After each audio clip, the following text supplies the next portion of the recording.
আপনার কোনো নামে টাকা কোনোদিন ক্লাস টিচারে আর আপনার থেকে কোনো লেখাপড়া হাজিরা নেই না, জানে যে ওই ব্যক্তির কোনো নাম নেই না, দরকার নেই, ওনার তালাশ করার দরকার নেই, ওই ব্যক্তির কোনো নাম গ্রাম জিজ্ঞেস করার দরকার নেই।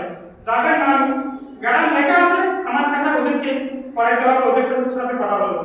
অনুরূপভাবে যারা অন্তর মুসলমান দাবি করবে নামাজ দোয়া পড়ে না, ওই ব্যক্তিরা যখন কিয়ামতের ময়দানে উঠবে ওরা মুসল্লিদের কাছ থেকে অনেক দূরে দূরে ঘুরবে।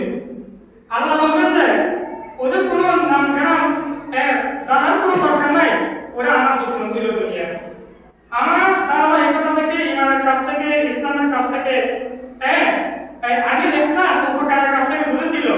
নিজের জীবনের মূল্যায়ন কিভাবে হবে আমার ইবাদতের মধ্যে দিয়ে, এগুলো তারা চিন্তা গবেষণা করে নাই।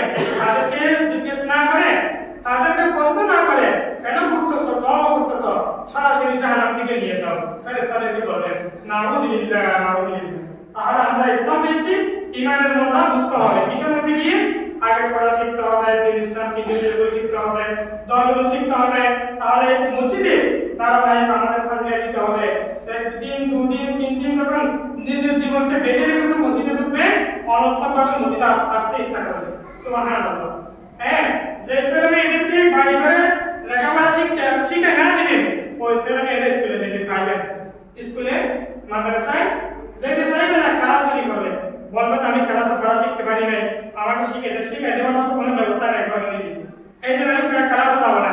অনুরূপভাবে ছোটবেলায় যে ছেলে মেয়েদেরকে দোয়া শিক্ষা দিবেন না, কোরআন তেলাওয়াত শিক্ষা দিবেন না, ওই ছেলে মেয়েরা বড় হয়ে নামাজের দিকে আসবে না। কেন আসবে না?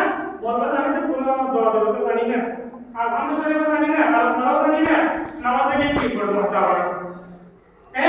এই জন্য বাড়ির অভিভাবক সদস্য ছোটদেরকে কোরআনের তালিম, কোরআন শিক্ষা, দোয়া শিক্ষা সবগুলো আছে কিনা ওগুলো তদারকি করা। এটা নফল নয়, মুস্তাহাব নয়, আমি বলবো এটা ফরজ। এটা ফরজ, তিনি শিক্ষা অর্জন করে কি যে ফরজ। আমাদের প্রিয় নবী বলেছেন তালাবুল ইলমি ফারিদাতুন আলা কুল্লি মুসলিমিন ওয়া মুসলিমা, যেগুলো না শিখলে কোনো ইবাদতে আসতে পারবে না একজন মানুষ। ওই দোয়াগুলো ওই রকম কোরআন তেলাওয়াত শিক্ষা গ্রহণ করা আমার উম্মতের জন্য ফরজ। সুবহানাল্লাহ। তাহলে আসি সামনে রমজান মাস আসতেছে, ওই রমজান মাসকে কেন্দ্র করে বিগত রমজান মাস আসতেছে, শাওয়াল রমজান থেকে বলতেছি আজকে ভিন্নভাবে রমজানকে উদ্দেশ্য করে এই কথাগুলো বললাম। ঈমান বুঝি, ইসলাম বুঝি, আর নিজের জীবনে দান বুঝি, আর বাস্তবতা ইবাদতের দিকে আমরা ফিরে আসি। আল্লাহ রাব্বুল আলামিন আমাদের জন্য জান্নাত কি বলেছেন বানিয়ে রাখছেন, ওই জান্নাতের নেওয়ার জন্য। জান্নাতটা এমনি সুন্দর, রমজান মাস যখন আসে আর কিছু ডেভেলপের কাজ করবেন, আর কিছু ডেভেলপের কাজ চালাবে ফেরেশতারা।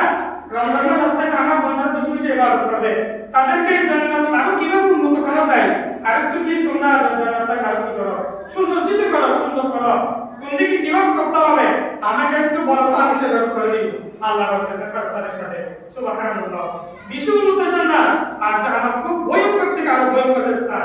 আমাদের সবাইকে একমাত্র লা ইলাহা ইল্লাল্লাহ মুহাম্মাদুর রাসূলুল্লাহ রাস্তা ধরে আল্লাহর ইবাদত করতে করতে আল্লাহর কাছে যেতে হবে। এখন আল্লাহর কাছে যাতে আল্লাহ রাব্বুল আলামিন আমাদেরকে কবুল করে জান্নাত দেওয়ার জন্য কবুল করেন। আমরা সবাই চিন্তা করি, গবেষণা করি, ঈমানের পথে ইসলামের পথে জিন্দেগি করি। এই কথা ব্যক্ত করে আমার কথা শেষ করলাম।